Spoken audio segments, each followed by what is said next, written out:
In this short video, I'd like to discuss a tuning method for a jazz ensemble, which is octave tuning, and specifically keying in on the difference tones or the phantom notes that result from tuning those or layering those octaves.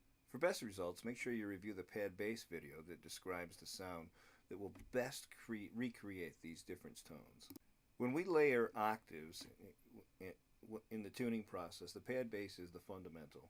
It's F1, the very lowest note. And its frequency is 43.654 hertz. The bass trombone is F2 of the pad bass, double the frequency. F1. If we subtract those two notes, their frequencies, we actually get another F1, another pad bass sound that lies beneath the F2 being played by the bass trombone. As a matter of fact, subtracting one octave from another always results in an additional lower octave. We often hear this as a richness when we add an octave above another. When we subtract notes that are 2 octaves away, we don't get another F. We don't get another octave. We actually get the 5th. We get the note that's in between that octave. C3, the first new note of the harmonic series. So again, if the pad bass F1 is rich and full and we add trombone on F3, we should begin to hear C3, the difference tone between F1 and F3. Similarly, adding F4 to the top gives us the difference tone C4.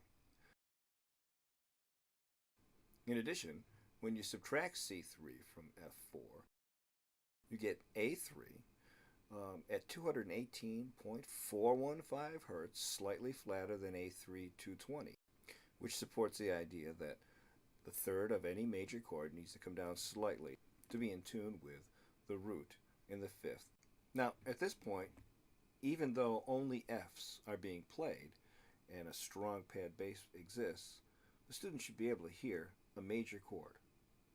I always tell students, listen for the major chord that is the result of your in-tune octaves. To recap, pad bass plays the fundamental on F1.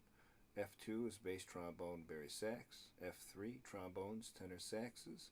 When F3 comes in, the difference between F3 and F1 is C3. When F4 comes in, the difference between F4 and F2 is C4. The result of F4 and C3 is A3. When you and your ensemble can hear a major triad as the result of tuning octaves from F1 to F4 in your ensemble, you have approached perfection. Your ensemble is rich, resonant, and dead on in tune.